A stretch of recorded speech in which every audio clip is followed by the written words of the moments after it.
kami sampai hari ini sudah berupaya, sudah koordinasi dengan pihak BKD dan pihak DPRD juga, sehingga sampai hari ini pun belum ada tanggapan dari verifikasi.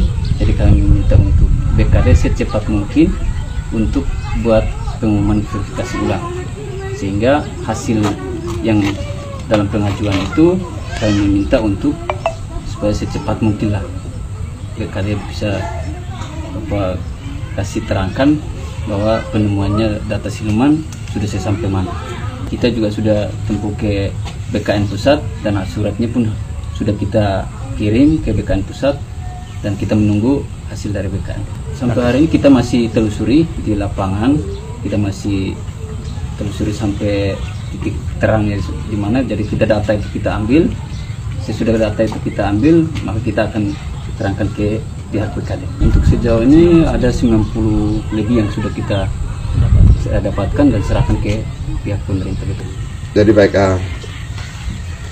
berdasarkan yang temuan dari teman-teman aliansi R4 Melaka ini, data siluman yang berdasarkan hasil pengumuman itu seperti apa yang disampaikan oleh Pak Ketua, dan juga sampai dengan saat ini kita berupaya semaksimal mungkin untuk berkoordinasi dengan pemerintah daerah, dalam hal ini BKD Kabupaten Melaka, supaya dalam yang proses verifikasi nanti bisa yang transparan, supaya seluruh masyarakat Kabupaten Melaka bisa mengetahui, supaya jangan terjadi hal-hal yang tidak diinginkan. Karena kami dari aliansi R4 juga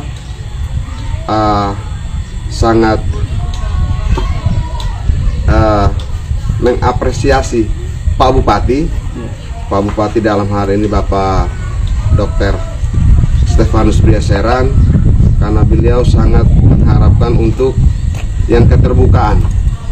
Yang keterbukaan itu yang kami sangat harapkan, supaya dalam yang proses ini semua bisa transparan, supaya masyarakat tahu bahwa yang pemerintahan sekarang sangat terbuka, dan pemerintahan sekarang dia tidak anti akan kritik.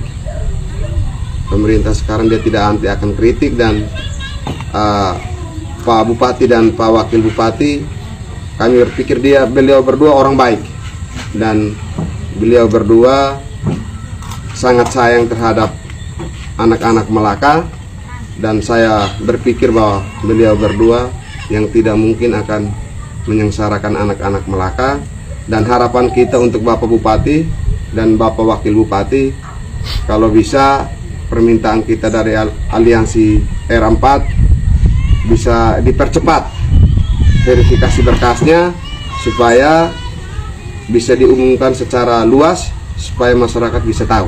Dari hasil yang hasil temuan itu berdasarkan hasil yang pengumuman seleksi P3K tahap 2 itu betul ada teman-teman yang berdasarkan aturan Menpan RB nomor yang 347 bahwa dia harus 2 tahun berturut-turut mengabdi. Berturut-turut mengabdi, dalam hal ini ada beberapa teman yang 2 tahun terakhir tidak mengabdi.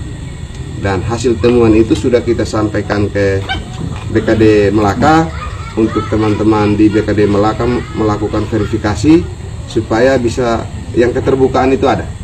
Jadi hasil verifikasi berdasarkan hasil yang pengumuman. Jadi hasil pengumuman baru-baru yang terjadi di tanggal 14 itu kita lihat, dan terjadi ada beberapa temuan-temuan kita seperti itu. Ada yang tidak mengabdi 2 tahun terakhir, tapi dia lulus dan mendapatkan kode R3BL. Dan itu temuan kita, dan kita harapkan kepada pemerintah Kabupaten Melaka untuk segera melakukan verifikasi berkas secara manual dan disampaikan kepada yang kelayak umum, supaya yang kelayak umum bisa tahu. Secara organisatoris, aliansi R4 akan kembali melakukan yang koordinasi dengan Ibu Kepala BKD supaya kami mau menanyakan surat yang kami sudah masukkan, tindak lanjutnya seperti apa, itu yang pertama. Dan yang kedua, seperti apa yang sudah disampaikan oleh Pak Ketua tadi, bahwa dari aliansi R4 juga sudah melayangkan surat ke BKN Pusat mengenai persoalan ini.